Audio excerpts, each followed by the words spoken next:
আন্দোলনের জেলা নরসিংদী, সংগ্রামের জেলা নরসিংদী। ইতিহাস ঐতিহ্যের ধারাবাহিকতায় ৬৯-এর গণ অভ্যুত্থান, ৭১-এর স্বাধীনতা সংগ্রাম, ৯০-এর স্বৈরাচার বিরোধী আন্দোলন, সর্বোপরি জুলাই এই আন্দোলনে নরসিংদীর একটি ঐতিহাসিক ভূমিকা রয়েছে।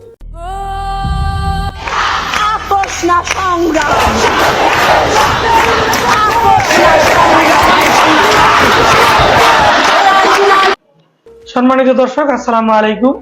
যে যেখান থেকে দেখছেন, আপনারা জানেন নিউজ নরসিংদী 24 এর ধারাবাহিক আয়োজন জুলাইয়ের দিনগুলো। আজকে আমাদের সাথে অতিথি হিসেবে উপস্থিত আছেন নরসিংদী জেলা যুব দলের সভাপতি মহাসিন হোসেন বিদ্যুৎ। তো তার কাছে আজকে জুলাইয়ের দিনগুলো স্মরণীয় কথাগুলো আমরা জানতে চাইবো। বিদ্যুৎ ভাই, আপনি কেমন আছেন? যদি আমাদের আলহামদুলিল্লাহ, ফেসিস মুক্ত, স্বৈরাচার মুক্ত, পুলিশি নির্যাতন নেই, মামলা হামলার ভয় নেই, স্বাধীন মুক্ত পরিবেশ আছে। আল্লাহর মধ্যে ভালো আছে। তো আপনার কাছে আমি যে বিষয়টি জানতে চাই সেটি হচ্ছে নরসিংদীর জুলাই গণঅভ্যুত্থানের আন্দোলন হয়েছিল, সেটাকে আপনি কিভাবে বর্ণনা করবেন? প্রথমে আমি জুলাই আন্দোলনে যারা শহীদ হয়েছেন, বিশেষ করে আবু সাইদ, ওয়াসিম, মুগ্ধ এবং নরসিংদীর তাহমিদ, তাদের বিধি আত্মার মাগফিরাত কামনা করছি। আন্দোলনের জেলা নরসিংদী, সংগ্রামের জেলা নরসিংদী। ইতিহাস ঐতিহ্যের ধারাবাহিকতায় ৬৯-এর গণ অভ্যুত্থান, ৭১-এর স্বাধীনতা সংগ্রাম, ৯০-এর স্বৈরাচার বিরোধী আন্দোলন, সর্বোপরি জুলাই এই আন্দোলনে নরসিংদীর একটি ঐতিহাসিক ভূমিকা রয়েছে। আপনারা জানেন, নরসিংদীতে তাহমিদ হত্যার পর নরসিংদীর সর্বমহলে ছাত্র জনতা, কৃষক, শ্রমিক, মেহনতি মানুষ আন্দোলনে একত্রীভূত হয়েছে এবং আমাদের বিএনপি, যুবদল, ছাত্রদল, স্বেচ্ছাসেবক দল, সমস্ত অঙ্গ সংগঠনের নেতৃবৃন্দ ব্যানারবিহীন এই ছাত্র বৈষম্য বিরোধী আন্দোলনে সক্রিয়ভাবে অংশগ্রহণ করেছে এবং সহযোগিতা করেছে। আমি জানি যে আপনি নরসিংদী জেলা বিএনপির সিনিয়র যুগ্ম সাধারণ সম্পাদক এবং একই সাথে আরো একটি বড় দায়িত্ব পালন করছেন, নরসিংদী জেলা যুব দলের সভাপতি হিসেবে দায়িত্ব পালন করছেন। জুলাই গণ অভ্যুত্থানের এত বড় আন্দোলনে নরসিংদী জেলা যুব দলের এবং নরসিংদী জেলা বিএনপির কি ধরনের অবদান ছিল ছাত্র জনতার এই আন্দোলনে? বিএনপি ভারপ্রাপ্ত চেয়ারম্যান দেশনায়ক তারেক রহমানের নির্দেশনা ছিল বৈষম্য বিরোধী ছাত্র জনতার আন্দোলনে আমাদের দল থেকে সক্রিয়ভাবে সহযোগিতা করা, সক্রিয়ভাবে অংশগ্রহণ করা। সেই ধারাবাহিকতায় নরসিংদী জেলা বিএনপির সংগ্রামী সভাপতি, নরসিংদী সদরের সাবেক সফল এমপি, বিএনপির সংগ্রামী যুগ্ম মহাসচিব জনাব খালিল গুপ্তন সাহেবের প্রত্যক্ষ সহযোগিতায় নির্দেশনা, নরসিংদী জেলা বিএনপির সাধারণ সম্পাদক মঞ্জুর আলহের নির্দেশক্রমে আমাদের বিএনপি, যুবদল, ছাত্রদল, স্বেচ্ছাসেবক দল, সমস্ত অঙ্গ সংগঠনের নেতৃবৃন্দ আমরা আন্দোলনে সরাসরি অংশগ্রহণ করেছি। যদিও আমাদের দলীয় ব্যানারে আমরা অংশগ্রহণ করি নাই, কিন্তু আমাদের সমস্ত নেতৃবৃন্দ এই আন্দোলনে সক্রিয়ভাবে অংশগ্রহণ করেছে। সেই ধারাবাহিকতায় আন্দোলন করতে গিয়ে নরসিংদী সদর উপজেলা স্বেচ্ছাসেবক দলের সদস্য সচিব তৌহিদ ভুঁইয়া পুলিশের গুলিতে 2টি চোখ অন্ধ হয়ে যায় পুলিশের গুলিতে, এবং অনেক বিএনপি, যুবদল, ছাত্রদল, স্বেচ্ছাসেবক নেতা কর্মীরা পুলিশের গুলিবিদ্ধ হয়ে আহত হয়। প্রশ্ন হচ্ছে যে এই জুলাই গণ অভ্যুত্থানে আপনার হৃদয়ে এমন কোন ঘটনা কি সাক্ষ্য দেয় যে ঘটনা কি আপনি দেখে চরমভাবে আহত হয়েছেন এবং ব্যথিত হয়েছেন? সবচেয়ে দুঃখজনক, বেদনাদায়ক এবং মর্মান্তিক ঘটনা এটাই আমার কাছে যে ছাত্র জনতার আন্দোলনের সময় পুলিশের গুলিতে নবম শ্রেণীর ছাত্র তাহমিদ ভুঁইয়াকে গুলি করে হত্যা করে।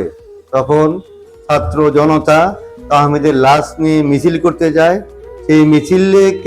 সেই মিছিলে পুলিশ আবার গুলি বর্ষণ করে এবং শহীদ তাহমিদের লাশের উপরে গুলি বর্ষণ করে। সেটি আমার জন্য অত্যন্ত এই পৈশাচিক ঘটনা আমার হৃদয়ে আজও দাগ করে। এই ঘটনা দেখার পর আমি অনেকদিন তার এই গুলি করার দৃশ্য দেখে আমি দু চোখে ঘুমাতে পারিনি। তখনই আমরা শপথ নিয়েছিলাম যে এই ফ্যাসিস্ট সরকারের পতন না ঘটিয়ে আমরা ঘরে ফিরে যাব। যে জুলাইয়ের দিনগুলো আপনি এবং আপনার পরিবার এই জুলাইয়ের আন্দোলনের কারণে কি ধরনের পরিস্থিতির সম্মুখীন হয়েছিলেন প্রশাসনিকভাবে? যদি ফ্যাসিস্ট সরকারের বিরুদ্ধে আন্দোলন করতে গিয়ে আমি 43 মিথ্যা মামলার আসামি হয়েছি, 17 বার গ্রেপ্তার হয়েছি। ফ্যাসিস্ট সরকারের বিরুদ্ধে আন্দোলনের এক পর্যায়ে 28 অক্টোবর ঢাকায় পুলিশ হত্যা মামলা আমাকে আসামি করা হয়। আমার বাবা ওই সময় চিকিৎসাধীন ছিল। তারপর নরসিংদীতে এসে অসংখ্যবার ডিবি পুলিশ আমার বাসায় ঘেরাও করে আমার বৃদ্ধা মাকে বের করে বলেছিল যে আপনার ছেলে ঢাকা পুলিশ হত্যা করে এসেছে, আমাদের কাছে তাকে হস্তান্তর করুন, নয়তো তাকে ধরতে পারলে আমরা গুলি করে মেরে ফেলব।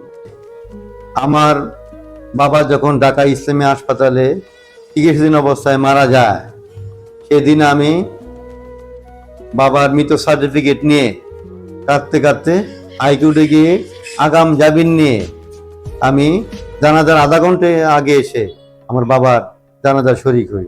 তা আমার জন্য অত্যন্ত কষ্টকর, হৃদয় বিদারক। এত কিছুর বিনিময়ে অনেক বড় একটি আশা নিয়ে মৃত্যুর ঝুঁকি ছিল, পদে পদে লাঞ্ছনা বঞ্চনা ছিল। যে এত বড় আশা নিয়ে যে আন্দোলনকে সফল করলেন, এর প্রাপ্তি কতটুকু?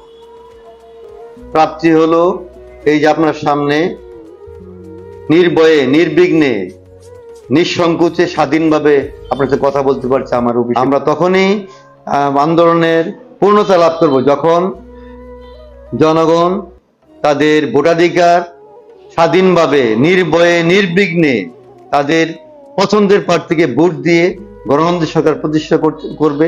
সেদিনে আমরা এই আন্দোলনের পরিপূর্ণ সফলতা আমরা ভোগ করতে পারব। যে জুলাই গণ অভ্যুত্থানের যে আন্দোলন নরসিংদী জেলায় আমরা দেখেছি, সেখানে নিউজ নরসিংদী সংবাদগুলো প্রচারিত হয়েছে, তা থেকে আপনারা কেমন সহযোগিতা পেয়েছেন?